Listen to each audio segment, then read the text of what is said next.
principale de ce journal, l'annonce de la démission du Premier ministre britannique à la tête du Parti conservateur, Boris Johnson, qui était en très mauvaise posture ces derniers jours avec la vague de démissions au sein de son gouvernement qui se sont accumulées. On part à Londres tout de suite, retrouver notre correspondante Marie Billon. Marie, on a l'impression que tout s'est précipité ces dernières 24 heures, je le disais, avec cette vague de démissions au sein du gouvernement. Est-ce que c'est surprenant ce qui se passe ou est-ce que c'était inéluctable ?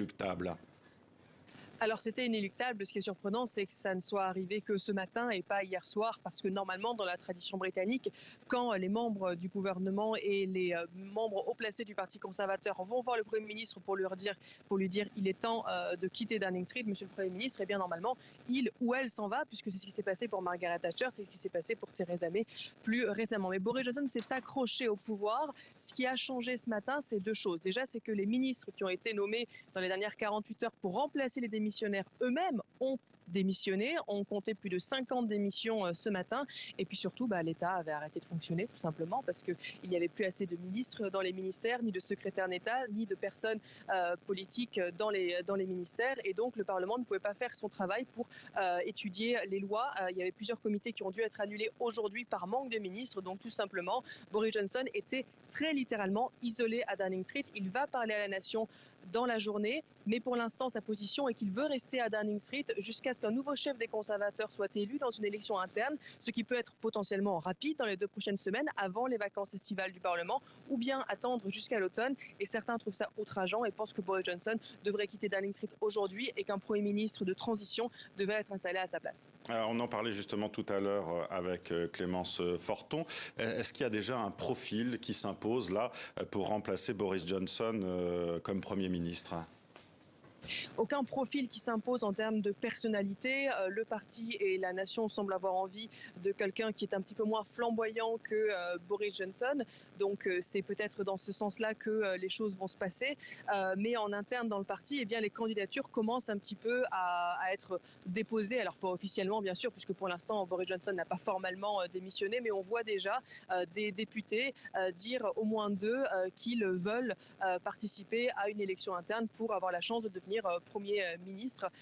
Donc pour l'instant, il n'y a que 2 candidatures, mais on sait qu'il y en aura bien d'autres. En termes de personnalité qui s'impose, il n'y en a pas. Il y avait le ministre des Finances il y a encore quelques semaines, mais lui-même a été embourbé dans des scandales, donc il a finalement assez peu de chance en tout cas en ce moment. Mais il n'y a aucune figure en particulier qui s'impose, peut-être celle du ministre de la Défense, qui n'a pas démissionné ces derniers jours, mais qui a expliqué pourquoi il n'avait pas démissionné, tout simplement parce qu'à cause de la guerre en Ukraine, il ne pouvait pas démissionner de son poste et laisser le poste de ministre de la Défense vacant.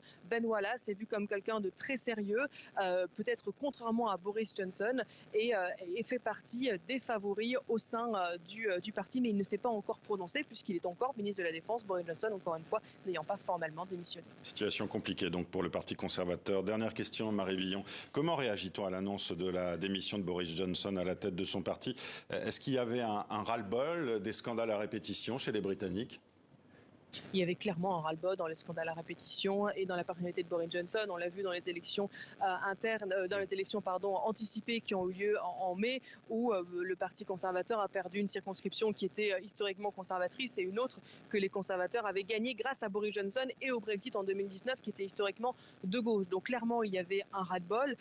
La réaction aujourd'hui, c'est que dans un sens, les Britanniques sont un peu surpris que Boris Johnson démissionne, dans le sens où ils s'attendaient à ce qu'il s'accroche et qu'il soit vraiment bouté hors de Downing Street, forcé à quitter Downing Street par son parti. Et finalement, c'est apparemment la pression politique et la pression constitutionnelle qui aurait eu raison de Boris Johnson. Donc un peu de surprise, du soulagement. Écoutez, pour l'instant, ça n'est pas encore complètement clair.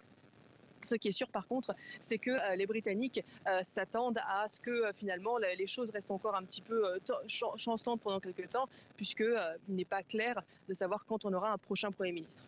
Merci Marie Billon, en direct avec nous depuis Londres.